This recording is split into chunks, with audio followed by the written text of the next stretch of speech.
Hi guys, welcome back to my blog. ನಾನು 30 days challenge ತೊಗೊಂಡಿದ್ದ ಮತ್ತು ಇವತ್ತು 10 ದಿವಸ ಆಯಿತು. ಡೈಲಿ ಚಾಲೆಂಜ್ ಅಂದರೆ ಡೈಲಿ ಬ್ಲಾಗ್ ಹಾಕ್ತಾಯಿದ್ದೀನಿ. ಮತ್ತು ನನಗೆ ಇನ್ನೂ ಫಾಲೋವರ್ಸು ಮತ್ತು ಸಬ್ಸ್ಕ್ರೈಬರ್ಸ್ ಇನ್ನೂ ಬರ್ತಾಯಿಲ್ಲ.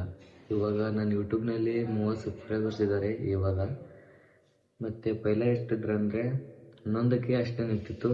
ಮತ್ತೆ 26 ಹೆಚ್ಚಾಗಿದ್ದಾವೆ ಸಬ್ಸ್ಕ್ರೈಬರ್ಸ್ ಯೂಟ್ಯೂಬ್ನಲ್ಲಿ.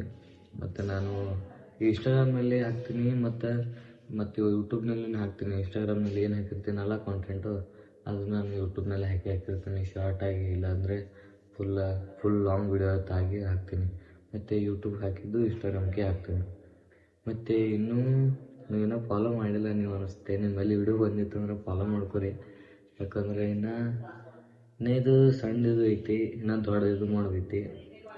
ಅದೇ ಇದೇನತ್ತಾರಲ್ಲ, ಏನೋ ಟ್ರೈಲರ್ ಐತಿ, ಏನೋ ಪಿಕ್ಚರ್ ಬಾಕಿ ಐತಿ.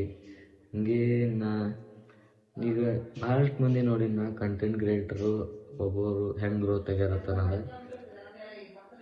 ಎಕ್ಸಾಂಪಲಾಗಿ ನಾನು ಸೌರಭ್ ಜೋಶಿನ ತೊಗೋತೀನಿ. ನೀವು ನೋಡಿರಲ್ಲ ಗೊತ್ತಿಲ್ಲ, ಆದರೆ ಅವನು ಪೈಲ ಸಣ್ಣ ಹಿಡಿದು ಮತ್ತು 6 ವರ್ಷ ಪೈಲ ಏನು ಮಾಡ್ದೆ ಅಂದರೆ, ಅವನು ಡೈಲಿ ಚಾಲೆಂಜ್ ಹಾಕ್ತೀನಿ ಅಂತಂದು 10 ದಿವಸ ಡೈಲಿ ವೀಡಿಯೋನ ಹಾಕ್ತಾ ಇದ್ದ. ಮತ್ತು ಒಂದಿನ ಏನಾಯಿತು, 10 ದಿವಸ ವೀಡಿಯೋ ಹಾಕ್ದ, ಮತ್ತು ಹಾಕಿ ಹಾಗೆ ಡೈಲಿ ವೀಡಿಯೋಗಳು ಹಾಕ್ತಾ ಅವನು ಹಾಗೆ 6 ವರ್ಷ ಹಾಕ್ಬಿಟ್ಟ. ಮತ್ತು ಅವ್ನು ಇವತ್ತು ಇಂಡಿಯನ್ ನಂಬರ್ 1 ಬ್ಲಾಗರ್ ಅತ್ತೆ ಹೆಸರು ಐತೆ ಅವನಿಗೆ.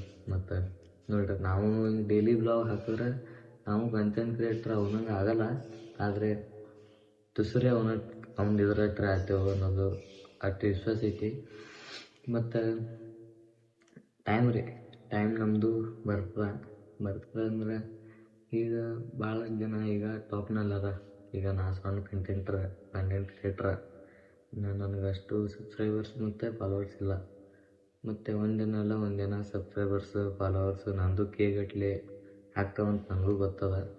ಮತ್ತು ಇನ್ನೂ ಯಾರೂ ನನಗೆ ಫಾಲೋ ಮಾಡಿಲ್ಲ, ಸಬ್ಸ್ಕ್ರೈಬ್ ಮಾಡಿಲ್ಲ. ಈ ವಿಡಿಯೋ ನಿಮ್ಮ ಹತ್ರ ಬಂದಿತ್ತಂದ್ರೆ ಸಬ್ಸ್ಕ್ರೈಬ್ ಮಾಡ್ಕೊರಿ. ಮತ್ತು ಇಂಥ ಸಣ್ಣ ಕಂಟೆಂಟ್ ಕ್ರಿಯೇಟರ್ಗೆ ನೀವು ಜರ ಸಪೋರ್ಟ್ ಮಾಡ್ತೀವಿ. ಮತ್ತು ಇದೇನು ನಾ ಡೈಲಿ ಬ್ಲಾಗ್ ಹಾಕ್ತಾಯಿದ್ದೀನಿ 30 ಡೇ ಚಾಲೆಂಜ್ನಲ್ಲಿ. ಇದು ಹೊಸ ಟ್ವಿಸ್ಟ್ ಏನು ತಗೊಂಡೇನಪ್ಪ ಅಂತಂದ್ರೆ 1K ಮಾಡ್ಬೇಕಂತ ಮತ್ತೊಂದು ಚಾಲೆಂಜ್ ತೊಗೊಂಡೀನಿ. ಇವಾಗ 10 ಡೇ ಆಗ್ತಾಯಿ ವಿಡಿಯೋ ಹಿಡಿದು. ಮತ್ತು ಇವತ್ತೇನು ಹಿಡಿದು ನಾನು 1K ಚಾಲೆಂಜ್ ತೊಗೋಬೇಕಲ್ಲ ಹತ್ತೀನಿ. ಮತ್ತು 30 ಡೇ ಚಾಲೆಂಜ್ನಾಗ ಇನ್ನೂ ಒಂದು ಫಾಲೋವರ್ಸ್ ಆಗಿಲ್ಲ ತೊಗೊಂಡು ನಾನು 30 ಡೇ ಚಾಲೆಂಜ್ ತೊಗೊಂಡು ಉಪಯೋಗ ಏನು. ಅದಕ್ಕೆ ಇವತ್ತು ನಾನು 30 ಡೇ ಚಾಲೆಂಜ್ ತೊಗೊಳತ್ತಿದ್ದ. ಅದು ಅದರೊಳಗೆ ಮತ್ತೇನು ತೊಗೊಂಡಪ್ಪ ಅಂದ್ರೆ 1K ಫಾಲೋವರ್ಸ್ ಕಂಪ್ಲೀಟ್ ಮಾಡ್ಕೋತೀನಿ ಅಂತ ಚಾಲೆಂಜ್ ತೊಗೋತೀನಿ. ಆದಷ್ಟು ಬೇಗ 1K ಕಂಪ್ಲೀಟ್ ಮಾಡಿರಿ. ಯಾಕಂದ್ರೆ ಇಂಥ ಸಣ್ಣ ಕಂಟೆಂಟ್ ಕ್ರಿಯೇಟ್ರ್ ಬೆಳಿಬೇಕು. ನೀವು ಸಪೋರ್ಟ್ ನಮ್ಮ ಮ್ಯಾಗ ಯಾವಾಗ ಭೀ ಇರಬೇಕು. ಇವತ್ತಿಂದ ವಿಡಿಯೋನಲ್ಲಿ ನಾನು ಇಷ್ಟು ಹೇಳ್ಬೇಕಂದಿದ್ದೆ. ಮತ್ತು ಸಿಗಮ್ರಿ ನೆಕ್ಸ್ಟ್ ಡೇ ವಿಡಿಯೋ. ಬಾಯ್.